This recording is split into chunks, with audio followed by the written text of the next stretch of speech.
ছাত্রছাত্রী, বয়স্ক, বৃদ্ধ, পুরুষ, মহিলা সবাইকে আমার সালাম জানাচ্ছি। আসসালামু আলাইকুম। বক্তব্যের শুরুতে আমি গভীর শ্রদ্ধা জানাচ্ছি জুলাই আগস্ট মাসে ফ্যাসিবাদের বিরুদ্ধে ছাত্র শ্রমিক জনতার অভ্যুত্থানে নিহত সকল শহীদের প্রতি। আমি আরও স্মরণ করছি তাদের যারা ফ্যাসিবাদী শক্তির প্রাণঘাতী অস্ত্রের সামনে হিমালয়ের মতো দাঁড়িয়ে অন্যায়ের প্রতিবাদ করে মৃত্যুকে আলিঙ্গন করেছে, আহত হয়েছে, পঙ্গুত্ব বরণ করেছে, হারিয়েছে তাদের চোখের দৃষ্টি।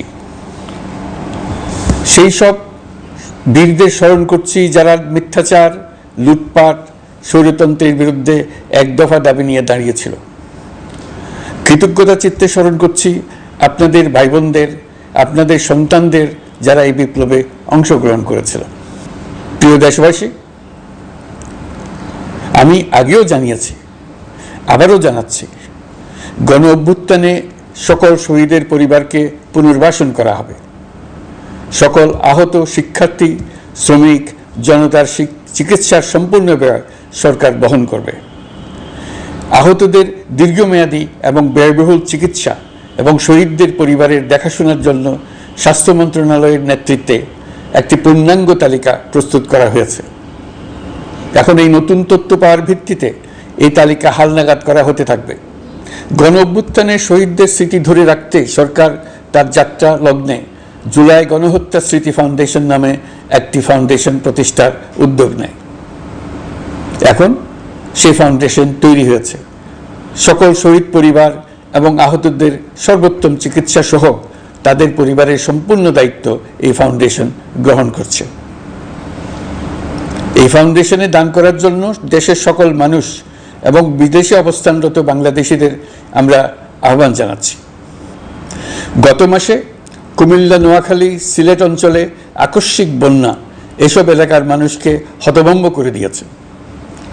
এখানে বেশিরভাগ এলাকায় কোনোদিন বন্যা হয়নি।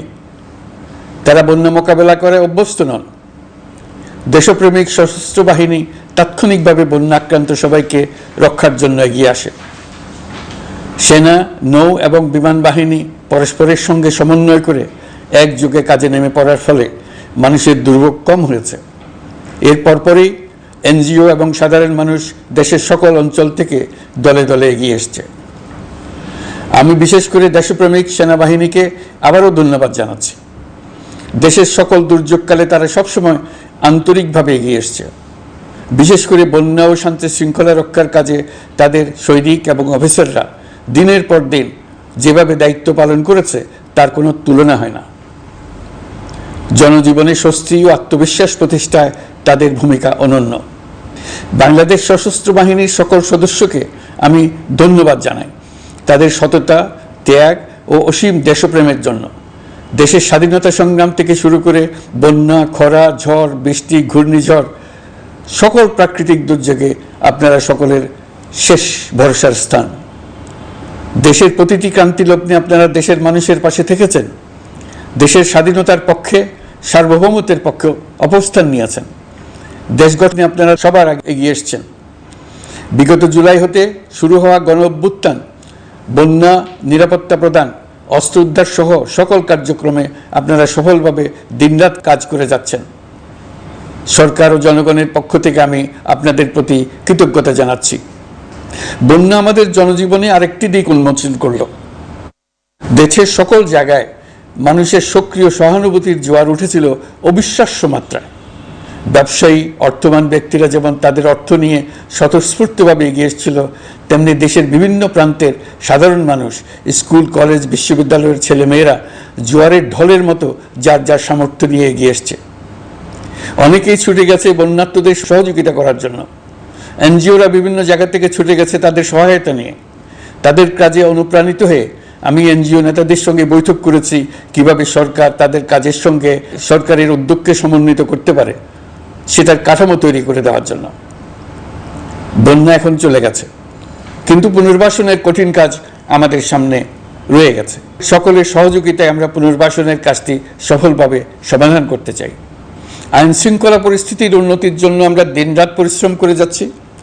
যে সমস্ত ভাই বোনেরা তাদের গত 16 বছরের বেদনা জানিয়ে তার প্রতিকার পাওয়ার জন্য আমার অফিস এবং সচিবালয়ের অফিস সমূহের সামনে প্রতিদিন ঘেরাও কর্মসূচি দিয়ে আমাদের কাজকর্ম ব্যাহত করছিলেন, তারা আমার আহ্বানে সাড়া দিয়ে ঘেরাও কর্মসূচির থেকে বিরত হয়েছেন বটে, তবে অন্যত্র আবার তারা তাদের কর্মসূচি দিয়ে যাতায়াতে ব্যাঘাত সৃষ্টি করছেন।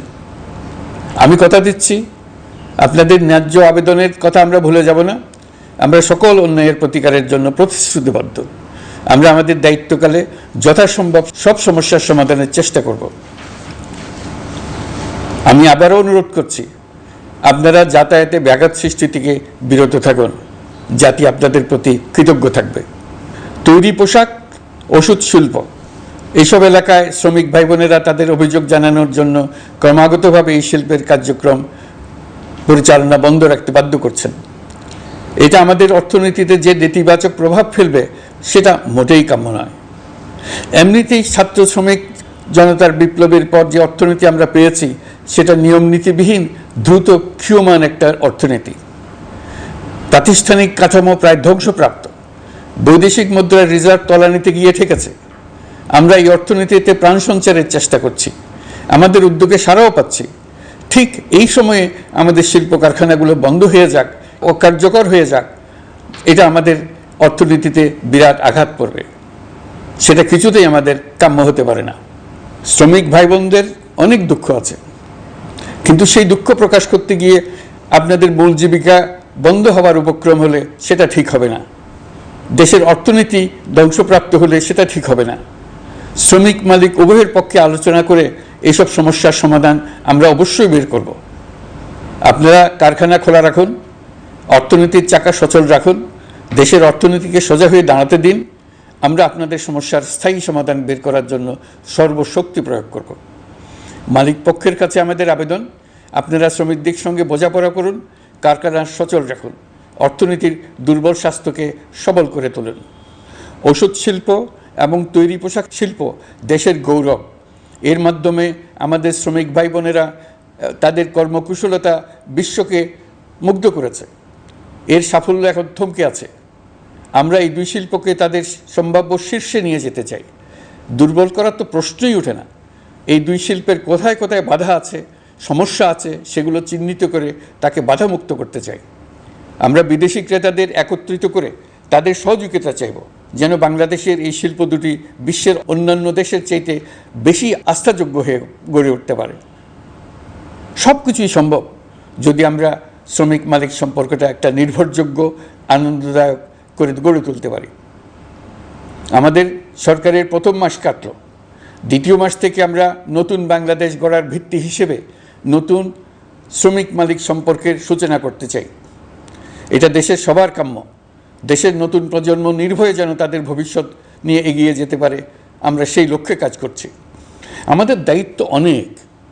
ন্যায়ভিত্তিক একটা সমাজ গড়ে তোলার জন্য একসাথে অনেকগুলো কাজ আমাদের হাত দিতে হবে।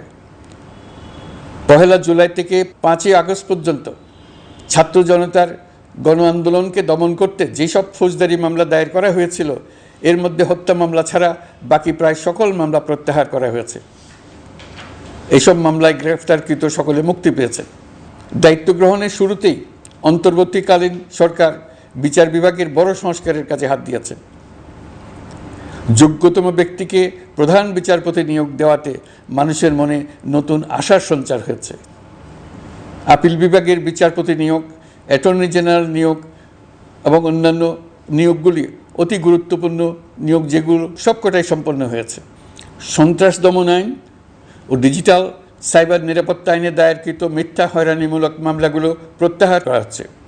সাইবার নিরাপত্তা আইন সহ বাংলাদেশে বিদ্যমান সকল কালো আইনের তালিকা করা হয়েছে। অতি সত্বর এই সকল কালো আইন বাতিল ও প্রযোজ্য ক্ষেত্রে সংশোধন করা হবে। সাংবাদিক সাগর রনি হত্যাকাণ্ড সহ বহুল আলোচিত 5টি হত্যাকাণ্ডের তদন্ত ও বিচার অগ্রাধিকার ভিত্তিতে ও দ্রুততম সময়ে নিষ্পত্তির জন্য সহায়তা প্রদান করা হচ্ছে।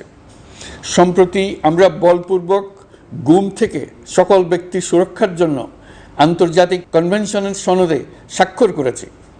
ফলে স্বৈরাচার দ্বারা প্রতিষ্ঠিত গুম সংস্কৃতির সমাপ্তি ঘটানোর জন্য আন্তর্জাতিকভাবে আমরা প্রতিজ্ঞাবদ্ধ হলাম। এছাড়া আমরা ফ্যাসিবাদ শাসনের 15 বছরে গুমের প্রতিটি ঘটনা তদন্ত করার জন্য পৃথক একটা কমিশন গঠন করছি। যেসব পরিবার তাদের নিখোঁজ পিতা, স্বামী, পুত্র এবং ভাইদের পাওয়ার জন্য বছরের পর বছর যন্ত্রণার সাথে অপেক্ষা করছেন, আমরা আপনাদের বেদনায় সমব্যথী। আয়নাঘরগুলো বন্ধ করে দেওয়া হয়েছে এবং সেই সাথে বের হয়ে আসছে ফ্যাসিস্ট হাসিনা সরকারের গুমের শিকার ভাই বোনদের কষ্ট ও যন্ত্রণা গাথা। আমাদের তরুণ প্রজন্মের ভবিষ্যৎ যেন উজ্জ্বল হয়, সেটা নিশ্চিত করতে শিক্ষা ব্যবস্থার দিকে আমাদের পূর্ণ নজর রয়েছে। ইতোমধ্যে প্রথম শ্রেণী থেকে দ্বাদশ শ্রেণী পর্যন্ত বর্তমানের ত্রুটিপূর্ণ শিক্ষাক্রম পরিবর্তন করা হয়েছে। বই সংশোধন ও পরিমার্জনের কাজ শেষ পর্যায়ে আছে। এই সংস্কারের কাজ অব্যাহত থাকবে। বিশ্ববিদ্যালয়সমূহের উচ্চ প্রশাসনিক পদগুলো পূরণ করে শিক্ষা কার্যক্রম স্বাভাবিক করার কাজ দ্রুত গতিতে এগিয়ে চলেছে। বেসরকারি শিক্ষা প্রতিষ্ঠানগুলোর পরিচালনা বোর্ডে দখলদারিত্বের রাজনীতি বন্ধ করার ব্যবস্থাও নেওয়া হয়েছে। আপনারা নিশ্চয় লক্ষ্য করেছেন, আমাদের প্রথম মাসে দেশের প্রায় সকল বিশ্ববিদ্যালয়ের উপাচার্য এবং উপাচার্য মহোদয়গণ পদত্যাগ করেছেন। উচ্চশিক্ষার ক্ষেত্রে এটা বিরাট শূন্যতার সৃষ্টি করেছে। প্রথম মাসে আমরা ক্রমাগতভাবে প্রতিটি বিশ্ববিদ্যালয়ে সবার কাছে গ্রহণযোগ্য এমন উপাচার্য এবং উপাচার্য নিয়োগ দেওয়ার কাজ শুরু করেছে। এর ফলে সকল সরকারি এবং বেসরকারি বিশ্ববিদ্যালয়গুলোতে নতুন উদ্যমে কাজ শুরু করার পরিবেশ সৃষ্টি হয়েছে। সংবাদ মাধ্যম ও মত প্রকাশের পূর্ণ স্বাধীনতা ইতিমধ্যে নিশ্চিত করা হয়েছে। আমরা সবাইকে বলে দিয়েছি, আপনারা মন খুলে আমাদের সমালোচনা করুন, আমরা সবার মতামতের প্রতি শ্রদ্ধাশীল। মিডিয়া যাতে কোনো রকম বাধা বিপত্তি ছাড়া নির্বিঘ্নে তাদের কাজ করতে পারে, সেজন্য একটা মিডিয়া কমিশন গঠন করা সরকারের সক্রিয় বিবেচনাধীন। আরও যেসব কমিশন সরকার সহ অন্য সবাইকে জবাবদিহিতার আওতায় আনতে পারে, আমরা তাদের পুনর্গঠন ও সংস্কারের উদ্যোগ নিয়েছি, যাতে তারা আরও শক্তিশালী হয়, জনকল্যাণে কাজ করে। দায়িত্ব গ্রহণের পর বিভিন্ন দেশের সরকার প্রধান টেলিফোনে এবং শুভেচ্ছা বার্তা পাঠিয়ে আমাকে অভিনন্দন জানিয়েছেন। বিভিন্ন দেশের রাষ্ট্রদূত এবং হাই কমিশনার বৃন্দ আমার সাথে সাক্ষাৎ করে দ্বিপাক্ষিক সহযোগিতা বৃদ্ধির আশ্বাস দিয়েছেন। আমার অনুরোধে সংযুক্ত আরব আমিরাতের 57 জন বাংলাদেশি যারা ফ্যাসিবাদ বিরোধী বিক্ষোভে অংশগ্রহণ করা বিভিন্ন মেয়াদে কারাদণ্ডে দণ্ডিত হয়েছিলেন, তাদের সাধারণ ক্ষমা ঘোষণা করেছেন সে দেশের সরকার। ইতিমধ্যে তাদের কয়েকজন দেশে ফিরে এসেছেন। এই ক্ষমা প্রদর্শন ছিল অতি বিরল একটি ঘটনা। এই জন্য আমি সংযুক্ত আরব আমিরাতের রাষ্ট্রপতি শেখ মোহাম্মদ বিন জায়েদ আল নাহিয়ানকে ধন্যবাদ ও কৃতজ্ঞতা জানিয়েছি আপনাদের সবার পক্ষ থেকে। যে সমস্ত সরকার প্রধানের সঙ্গে আমার টেলিফোনে যোগাযোগ হয়েছে, তাদের মধ্যে রয়েছেন ভারতের প্রধানমন্ত্রী নরেন্দ্র মোদী, পাকিস্তানের প্রধানমন্ত্রী শাহবাজ শরীফ। আমরা ভারত এবং অন্যান্য প্রতিবেশী রাষ্ট্রসমূহের সঙ্গে সুসম্পর্ক চাই, তবে সেই সম্পর্ক হতে হবে ন্যায্যতা এবং সমতার ভিত্তিতে। ভারতের সাথে আমরা ইতিমধ্যে বন্যা মোকাবেলায় উচ্চ পর্যায়ে দ্বিপাক্ষিক সহযোগিতার আলোচনা শুরু করেছি। দক্ষিণ এশিয়ায় আঞ্চলিক সহযোগিতা বৃদ্ধির লক্ষ্যে আমি সার্ক রাষ্ট্রগোষ্ঠী পুনর্জীবিত করার উদ্যোগ নিয়েছি। আমরা চাই আমাদের দেশ যেন একটি গণতান্ত্রিক দেশ হিসেবে বিশ্বের কাছে সম্মানের সাথে পরিচিত হয়। দেশের পরিকল্পনা যেন দেশের মানুষ কেন্দ্রিক হয়, কোনো নেতা বা দল কেন্দ্রিক না হয়। আমরা স্বৈরাচারী হাসিনা সরকারের অহেতুক কোটি কোটি টাকা ব্যয়ের প্রকল্প বাস্তবায়িত হতে দেখেছি, যেগুলো কখনোই দেশের মানুষের জন্য ছিল না, বরং এর সাথে জড়িত ছিল কুৎসিত আমিত্ব এবং বিশাল আকারের চুরি। চলমান এবং প্রস্তাবিত সকল উন্নয়ন প্রকল্পগুলোর যাচাই বাছাই করার কাজ ইতিমধ্যে আমরা শুরু করেছি। প্রকল্প বাস্তবায়নের পর্যায় বিবেচনা করে বাকি কাজে ব্যয়ের সাশ্রয় এমনকি প্রয়োজন মতে তা বাতিল করার কথা বিবেচনা করা হবে। দেশের মানুষকে আর ফাঁকি দেওয়া চলবে না। কর্মসংস্থান তৈরি করবে এমন প্রকল্পগুলোকে আমরা অগ্রাধিকার দেব। লুটপাট ও পাচার হয়ে যাওয়া অর্থ ফিরিয়ে আনার উদ্যোগ আমরা নিয়েছি। আর্থিক খাতে শৃঙ্খলা ফিরিয়ে আনতে একটা ব্যাংকিং কমিশনও গঠন করার উদ্যোগ নেওয়া হয়েছে। বিভিন্ন ব্যাংকের পরিচালনা পরিষদ পুনর্গঠন করা হয়েছে। ব্যাংকিং খাতে এই এক মাসে বিরাট পরিবর্তন এসেছে, আপনারা নিশ্চয়ই সেটা লক্ষ্য করেছেন। আমরা এই খাতে নিয়মনীতি প্রতিষ্ঠা করতে পেরেছি। আরও অনেক কাজ বাকি রয়ে গেছে। প্রথম মাসের কাজ হিসেবে শুধু প্রধান কাজগুলো করেছে, তার সঙ্গে রয়েছে আরও অনেক পরবর্তী কাজ। ফ্যাসিবাদী সরকার লুটপাট করার জন্য নতুন করে 60,000 কোটি টাকা ছাপিয়ে বাজারে ছাড়ার কারণে মুদ্রাস্ফীতির শিকার হয়েছে দেশের মানুষ। এই অতুলনীয় মুদ্রাস্ফীতি নিয়ন্ত্রণ অন্তর্বর্তী সরকারের অন্যতম প্রধান লক্ষ্য। মুদ্রাস্ফীতি নিয়ন্ত্রণের লক্ষ্যে পলিসি সুদের হার বৃদ্ধি করে 9% উন্নীত করা হয়েছে। মূল্যস্ফীতি থেকে সাধারণ মানুষকে সুরক্ষা দেওয়ার উদ্দেশ্যে ওএমএস, খাদ্যবান্ধব কর্মসূচি সহ সুলভ মূল্যে প্রান্তিক মানুষের কাছে নিত্য প্রয়োজনীয় দ্রব্য সরবরাহ চলমান রাখা হয়েছে।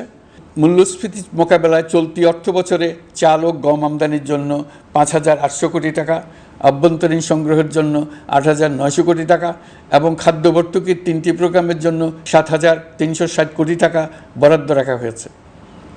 বিভিন্ন স্টেক হোল্ডারের সাথে সভা করে মূল্যস্ফীতি নিয়ন্ত্রণের করণীয়সমূহ চিহ্নিত করা হয়েছে। পরিচালন ও উন্নয়ন ব্যয় যৌক্তিক পরিমাণে হ্রাস করার জন্য কার্যক্রম গ্রহণ করা হয়েছে। কৃষিপণ্য উৎপাদনের জন্য সার আমদানির ক্ষেত্রে প্রয়োজনীয় বৈদেশিক মুদ্রার সরবরাহ নিশ্চিত করার পদক্ষেপ নেওয়া হয়েছে। প্রকৃত চাষিগণ যাতে কৃষি ঋণ পেয়ে থাকেন তা নিশ্চিত করার উদ্যোগ নেওয়ার পাশাপাশি কৃষি ঋণের পরিমাণ বৃদ্ধি করা হয়েছে। মার্কিন ডলারের বিপরীতে টাকার বিনিময় হার স্থিতিশীল রাখার লক্ষ্যে বৈদেশিক মুদ্রার বিনিময় হারকে বাজারভিত্তিক করা হয়েছে। কালো টাকা সাদা করার অনৈতিক অনুমতি বাতিল করা হয়েছে। বৈদেশিক মুদ্রার রিজার্ভ বৃদ্ধি করতে বিভিন্ন উন্নয়ন সহযোগীদের কাছ থেকে বাজেট সাপোর্ট চাওয়া হয়েছে। আন্তর্জাতিক মুদ্রা তহবিল থেকে অতিরিক্ত $3 বিলিয়ন মার্কিন ডলার, বিশ্বব্যাংক থেকে অতিরিক্ত $1 বিলিয়ন, জাইকা থেকে অতিরিক্ত $1 বিলিয়ন মার্কিন ডলার প্রদানের অনুরোধ করা হয়েছে। রূপপুর পারমাণবিক বিদ্যুৎ কেন্দ্র নির্মাণ প্রকল্পের অগ্রিম অর্থ পরিশোধ এবং বকেয়া পাওনা নিয়ে রাশিয়ান ফেডারেশনের সাথে অর্থ মন্ত্রণালয়ের আলোচনা চলছে। পাইপলাইনে থাকা $48 বিলিয়ন মার্কিন ডলার বৈদেশিক সহায়তা ব্যবহারের উদ্যোগ নেওয়া হয়েছে। মেগা প্রকল্পের নামে লুটপাট বন্ধের পাশাপাশি স্বাস্থ্য ও শিক্ষা খাতে বরাদ্দ বৃদ্ধির পরিকল্পনা গ্রহণ করা হয়েছে। বৈদেশিক মুদ্রার রিজার্ভের উপর চাপ কমানোর লক্ষ্যে রাশিয়া এবং চীন থেকে প্রাপ্ত ঋণের সুদের হার কমানো এবং ঋণের মেয়াদ বৃদ্ধির জন্য অনুরোধ জানানো হয়েছে। সকল উন্নয়ন সহযোগীদের সাথে সম্পর্ক আরও নিবিড় করার উদ্যোগ নেওয়া হয়েছে। সকল অর্থনৈতিক সূচক এবং পরিসংখ্যানের প্রকৃত মান বা সংখ্যা প্রকাশের জন্য নির্দেশনা প্রদান করা হয়েছে। জিডিপি, মূল্যস্ফীতি ইত্যাদি সঠিক উপাত্ত সংগ্রহ, প্রাক্কলন ও প্রকাশের জন্য নির্দেশনা দেওয়া হয়েছে। জাতীয় রাজস্ব বোর্ড এবং অর্থ বিভাগের রাজস্ব আয় সম্পর্কিত উপাত্তের মধ্যে পার্থক্য নিরসনে উদ্যোগ নেওয়া হয়েছে। প্রকৃত রপ্তানি আয় নিরূপণ এবং প্রকাশের নির্দেশনা দেওয়া হয়েছে। জাতীয় রাজস্ব বোর্ডের অটোমাইজেশনের লক্ষ্যে পরিকল্পনা গ্রহণ করা হয়েছে। পুঁজিবাজারকে স্বাভাবিক ধারায় ফিরিয়ে আনতে সিকিউরিটি এক্সচেঞ্জ কমিশন পুনর্গঠন করা হয়েছে। নিত্য প্রয়োজনীয় পণ্য সামগ্রীর সরবরাহ স্বাভাবিক রাখার নিমিত্তে ব্যবসায়ী, শিল্প মালিক ও ব্যবসায়ী সংগঠনের সাথে সভা করা হচ্ছে এবং তাদের মতামতের ভিত্তিতে বিভিন্ন ব্যবস্থা গ্রহণ করা হচ্ছে। বিদ্যমান মজুদ ও ঘাটতি মূল্যায়ন করে ভবিষ্যৎ চাহিদা পর্যালোচনা করে স্থানীয় উৎপাদন বৃদ্ধির পাশাপাশি আমদানি পর্যায়ে বিভিন্ন জটিলতা দূরীকরণ, বন্দর ও বড় মোকামসহ পরিবহন ব্যবস্থার বিভিন্ন সমস্যা সমাধানে সংশ্লিষ্ট সকল মন্ত্রণালয়, দপ্তর, বিভাগকে প্রয়োজনীয় নির্দেশ দেওয়া হয়েছে। এই জন্য তেল, চিনি, ডিম ও মাংস উৎপাদনকারী বৃহৎ প্রতিষ্ঠানসমূহের সাথে সভা ও মতবিনিময় করা হচ্ছে। নিত্য প্রয়োজনীয় কিছু দ্রব্যাদি যেমন পেঁয়াজ, আলু এসবের দাম আরও কমানোর জন্য বিদ্যমান শুল্ক হার হ্রাসের বিষয়ে এনবিআরকে প্রয়োজনীয় নির্দেশনা দেওয়া হয়েছে। ইতোমধ্যে এনবিআর পেঁয়াজ, আলু ও কতিপয় কীটনাশকের ক্ষেত্রে আমদানি শুল্ক হ্রাস এবং ক্ষেত্র বিশেষে রেগুলেটরি শুল্ক প্রত্যাহার করে এসআরও জারি করেছে। নিম্ন আয়ের 1 কোটি পরিবারকে টিসিবির মাধ্যমে হ্রাসকৃত মূল্যে কিছু পণ্য যেমন পরিবার প্রতি চাল মাসে 5 কেজি, সয়াবিন তেল মাসে 2 কেজি, মসুর ডাল মাসে 2 কেজি দেওয়া হচ্ছে। এটি সামনের দিনগুলোতে অব্যাহত রাখা হবে। সরকার দায়িত্ব গ্রহণের পর জনপ্রত্যাশা অনুযায়ী বিদ্যুৎ, জ্বালানি ও খনিজ সম্পদ মন্ত্রণালয় হতে বিদ্যুৎ ও জ্বালানির দ্রুত সরবরাহ বৃদ্ধি আইনের অধীনে চলমান সকল প্রকার নেগোসিয়েশন, প্রকল্প বাছাই এবং ক্রয় প্রক্রিয়াকরণ কার্যক্রম আপাতত স্থগিত করা হয়েছে। গত 1.5 দশকে এই আইন ব্যবহার করে লক্ষ কোটি টাকা লুটপাট হয়েছে। বিদ্যুৎ, জ্বালানি ও খনিজ সম্পদ মন্ত্রণালয়ের আওতাধীন কোম্পানিসমূহে অধিকতর স্বচ্ছতা ও জবাবদিহিতা আনার লক্ষ্যে কোম্পানিসমূহের পরিচালনা পর্ষদ পুনর্গঠন করা হয়েছে। প্রকৌশল, ভূতত্ত্ব এবং খনিজ হিসাব বিষয়ে অধ্যয়ন করেছে এমন ছাত্র প্রতিনিধি অন্তর্ভুক্ত করার জন্য উদ্যোগ গ্রহণ করা হয়েছে। এই খাতে অধিকতর সক্ষমতা, গতিশীলতা এবং জবাবদিহিতা নিশ্চিত করার লক্ষ্যে বিশেষজ্ঞগণের সমন্বয়ে একটি কমিটি গঠন করা হয়েছে। জ্বালানি তেলের মূল্য জনপ্রত্যাশা অনুযায়ী সহনশীল রাখতে অকটেন ও পেট্রোলের দাম ৬ টাকা, ডিজেল ও কেরোসিনের দাম ১ টাকা ২৫ পয়সা কমানো হয়েছে। ৩৭ দিন বন্ধ থাকার পর গত ২৫ আগস্ট হতে মিরপুর ১০ ও কাজীপাড়া স্টেশন ছাড়া বাকি সব স্টেশনে মেট্রো রেল পুনরায় চালু করা হয়েছে। ভুয়া মুক্তিযোদ্ধাদের চিহ্নিত করার লক্ষ্যে বিশেষ করে মুক্তিযুদ্ধের সময় যাদের বয়স ১২.৫ বছরের কম ছিল তাদের মুক্তিযুদ্ধ তালিকা হতে বাতিলের জন্য সুপ্রিম কোর্টে লিভ টু আপিলের পদক্ষেপ গ্রহণ করা হয়েছে।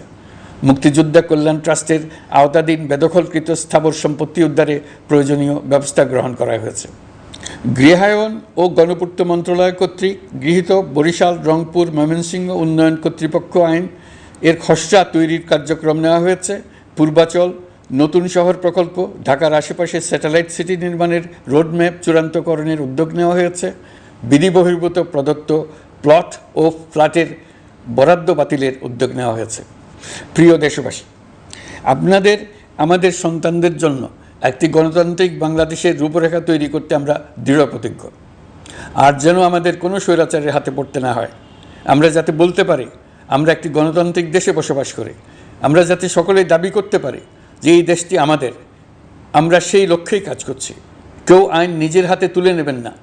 আইন নিজের হাতে তুলে নিয়ে কেউ সমাজে বিশৃঙ্খল পরিবেশ সৃষ্টি করলে আমরা তাকে অবশ্যই শাস্তির আওতায় নিয়ে আসব। আমরা একটি সাম্প্রদায়িক সম্প্রীতির দেশ। ধর্মীয় সম্প্রীতি বিনষ্ট হয় এমন কোনো কাজ কেউ কোনোভাবেই করবেন না। অতীতে শুধুমাত্র আওয়ামী মতাদর্শী না হওয়ার কারণে ২৮তম থেকে ৪২তম বিসিএস পর্যন্ত বিপিএসসি কর্তৃক সুপারিশকৃত অনেক প্রার্থী নিয়োগ বঞ্চিত হয়েছেন। ৮ই আগস্ট পরবর্তী সময়ে এর মধ্যে এদের ২৫৯ জনকে নিয়োগ দেওয়া হয়েছে। মাঠ প্রশাসনকে জনবান্ধব এবং দুর্নীতিমুক্ত জবাবদিহিমূলকভাবে গড়ে তোলার জন্য সব ধরনের উদ্যোগ নেওয়া হয়েছে। সরকারি কর্মচারীদের বাধ্যতামূলকভাবে সম্পদ বিবরণী দাখিলের নির্দেশ দেওয়া হয়েছে এবং এটা প্রতি বছর তাদেরকে করতে হবে। ধ্বংস হয়ে পড়া একটা জনপ্রশাসনকে নিয়ে যাত্রা শুরু করেছি। মন্ত্রণালয়গুলোর উচ্চতম পদে যারা নিয়োজিত ছিলেন তারা অনেকে দায়িত্ব ছেড়ে চলে গেছেন, কিংবা পদে থাকলেও সহকর্মীদের চাপের মুখে কাজ করতে পারছিলেন না, বাধ্য হয়ে পদত্যাগ করেছেন। আর যারা ১৬ বছরের স্বৈরাচারী শাসনের আমলে পদত্যাগে বাধ্য হয়েছিলেন কিংবা দায়িত্ববিহীন অবস্থায় একই পদে থেকে বাধ্য হয়েছেন, তাদের সবার কথা বিবেচনা নিয়ে জনপ্রশাসনকে নতুন করে দাঁড় করানোই ছিল আমাদের প্রথম মাসে কঠিনতম সময়। আবার সকল সমস্যার সমাধান করে একটি নতুন জনপ্রশাসন কাঠামো দাঁড় করাতে পেরেছি, এটাই আমাদের প্রথম মাসের সবচাইতে বড় অর্জন। আমার বিশ্বাস এই জনপ্রশাসন জনগণের ইচ্ছা পূরণে সর্বোচ্চ অবদান রাখতে পারবে। অতি স্বল্প জনবল নিয়ে দাপ্তরিক কার্যক্রম শুরু করা হলেও প্রথম দিকে বিভিন্ন মন্ত্রণালয় ও বিভাগ থেকে পাঠানো বিবিধ প্রস্তাব দ্রুত গতিতে এবং আইনগত সমস্ত বাধ্যবাধকতা মেনে সিদ্ধান্ত নেওয়া হয়েছে। গত এক মাসে বিভিন্ন মন্ত্রণালয় ও বিভাগ ১৯৮টি অতি গুরুত্বপূর্ণ বিষয়ে সিদ্ধান্ত নিয়েছে। জনপ্রশাসনের ১৩৫ জন অতিরিক্ত সচিব, ২২৭ জন যুগ্ম সচিব এবং ১২০ জন উপসচিবকে পদোন্নতি প্রদান করা হয়েছে। ৫৯টি জেলার জেলা প্রশাসককে প্রত্যাহার করা হয়েছে এবং নতুন ৫৯ জন জেলা প্রশাসককে নিয়োগ দেওয়া হয়েছে। ৬৭ জন কর্মকর্তার চুক্তিভিত্তিক নিয়োগ বাতিল করা হয়েছে। ১০ জন যুগ্ম সচিব, ৮ জন অতিরিক্ত সচিব, ৬ জন সচিবকে ওএসডি করা হয়েছে। বাংলাদেশ পুলিশের ৮০ জন ডিআইজি, ৩০ জন পুলিশ সুপার সহ ১১০ জনকে পদোন্নতি প্রদান করা হয়েছে। ১ জন ডিআইজি, ১ জন এডিশনাল ডিআইজি, ৪ জন পুলিশ সুপারকে চাকরিতে পুনর্বহাল করা হয়েছে। আইজিপি সহ ১০ জন অতিরিক্ত আইজি, ৮৮ জন ডিআইজি, ২১ জন এডিশনাল ডিআইজি, ১৭৭ জন পুলিশ সুপার সহ মোট ২৯৭ জন কর্মকর্তাকে বদলি করা হয়েছে। ছাত্র শ্রমিক জনতার বিপ্লবের মূল লক্ষ্য ছিল গণভবন। এটা ছিল স্বৈরাচারের কেন্দ্রবিন্দু। এই সরকার বিপ্লবের প্রতি সম্মান দেখিয়ে গণভবনকে বিপ্লবের জাদুঘর হিসেবে ঘোষণা দিয়েছে। ছাত্র জনতার ক্ষোভকে স্থায়ীভাবে তুলে ধরার জন্য গণভবনের আর কোনো সংস্কার করা হবে না। ছাত্র জনতার ক্ষোভের মুখে তা যে অবস্থায় দাঁড়িয়েছিল সেই অবস্থায় তাকে রাখা হবে। যেসব মূল্যবান সামগ্রী জনতা নিয়ে গিয়েছিল সেগুলো অনেক ফেরত দিয়ে গেছেন। যারা নিয়ে গিয়েছেন তারা নিজেরাই ফেরত দিয়ে গেছেন। তাদের আমরা দেশবাসীর পক্ষ থেকে ধন্যবাদ জানাচ্ছি। আরও কিছু জিনিস পাওয়া যায়নি। যারা নিয়ে গেছেন তাদের কাছে আমাদের অনুরোধ থাকবে তারা যেন এইসব সামগ্রী ফেরত দিয়ে যান। আমরা উল্লেখ করব এইসব বিক্ষুব্ধ জনতা নিয়ে গিয়েছিল, কিন্তু বিজয়ের পর তারা আবার জাদুঘরে প্রতি সম্মান দেখিয়ে এগুলো ফেরত দিয়ে গিয়েছেন। আমরা নতুন বাংলাদেশকে একটা পরিবেশ বান্ধব এবং জীববৈচিত্র্যময় দেশ হিসেবে গড়ে তোলার উদ্যোগ নিয়েছি। এটি তরুণদের আকাঙ্ক্ষা, আমাদের সবারই আকাঙ্ক্ষা। সেই লক্ষ্যে আমি প্রথমেই একটি ক্ষুদ্র পদক্ষেপ নিয়েছি। আমার বাসভবন এবং সমগ্র সচিবালয়ে প্লাস্টিকের পানির বোতল ব্যবহার নিষিদ্ধ করেছে। ইতিমধ্যে সুপার শপগুলোতে পলিথিনের শপিং ব্যাগ ব্যবহার বন্ধ করার উদ্যোগ নেওয়া হয়েছে। গত কয়েক দশকে যে পরিমাণ নদী দূষণ হয়েছে, আমরা তা বন্ধ করার উদ্যোগ নিয়েছি। আমরা সংস্কার চাই। আমাদের একান্ত অনুরোধ, আমাদের উপর যে সংস্কারের গুরু দায়িত্ব দিয়েছেন, সেই দায়িত্ব দিয়ে আপনারা দর্শকের গ্যালারিতে চলে যাবেন না। আপনারা আমাদের সঙ্গে থাকুন, আমরা একসঙ্গে সংস্কার করব। এটা আমাদের সবার দায়িত্ব। আপনারা নিজ নিজ জগতে সংস্কার আনুন। একটা জাতির সংস্কার শুধু সরকারের সংস্কার হলে হয় না। আপনি ব্যবসায়ী হলে আপনার ব্যবসায় সংস্কার আনুন। ব্যবসায়ী গোষ্ঠীরা তাদের নিজ নিজ সমিতির মাধ্যমে সংস্কার আনুন। সমিতিতে সংস্কার আনুন। নতুন করে সমিতি গঠনতন্ত্র সংশোধন করুন। আপনি শ্রমিক হলে আপনার ক্ষেত্রে আপনি সংস্কার করুন। আপনি রাজনৈতিক নেতাকর্মী হলে আপনার ক্ষেত্রে সংস্কার করুন। আপনি প্রতিষ্ঠান প্রধান হলে আপনার প্রতিষ্ঠানে সংস্কার আনুন। আমি এটাকে সুযোগ হিসেবে গ্রহণ করার জন্য সবাইকে আহ্বান জানাচ্ছি। এই সংস্কারের মাধ্যমে আমরা জাতি হিসেবে নতুনভাবে যাত্রা শুরু করতে চাই। আমাদের এই যাত্রা আমাদেরকে পৃথিবীর একটা সম্মানিত জাতি হিসেবে প্রতিষ্ঠিত করুক, এটাই আমাদের সবার কাম্য, এটাই আমাদের সবার লক্ষ্য। গত এক মাসে আমি বেশ কিছু রাজনৈতিক দলের সঙ্গে পৃথকভাবে বসছি, তাদের সঙ্গে মতামত বিনিময় করেছি। তারা আমাদের উৎসাহিত করেছেন, ছাত্র শ্রমিক জনতার বিপ্লবের লক্ষ্যের প্রতি সমর্থন জানিয়েছেন, সংস্কারের কাজে পূর্ণ সহযোগিতার দেওয়ার আশ্বাস দিয়েছেন। আমি দেশের বিশিষ্ট সম্পাদক বৃন্দের সঙ্গে মত বিনিময় করেছি, তারাও সংস্কারের কাজে পূর্ণ সহযোগিতা দেওয়ার আশ্বাস দিয়েছেন। তারা বিভিন্ন বিষয়ে মূল্যবান পরামর্শ দিয়েছেন। সবার পরামর্শ নিয়ে এখন আমাদের অগ্রসর হওয়ার পালা। আমি বিশিষ্ট ব্যবসায়ীদের সঙ্গে বৈঠক করেছি, তাদের কাছে আমাদের সরকারের লক্ষ্যগুলো ব্যাখ্যা করেছি, তারাও আমাদের লক্ষ্যের সঙ্গে একমত প্রকাশ করেছেন। আপনারা জানেন, ছাত্র শ্রমিক জনতার ঐতিহাসিক জুলাই গণ অভ্যুত্থানের মুখে এবং হাজারো মানুষের আত্মদানের বিনিময়ে বাংলাদেশে ফ্যাসিস্ট সরকারের পতন হয়েছে। এই গণ অভ্যুত্থানের বার্তা ও আকাঙ্ক্ষা বাস্তবায়নের জন্য একটি অভূতপূর্ব সময় ও সুযোগ আমরা এর মধ্য দিয়ে অর্জন করেছি।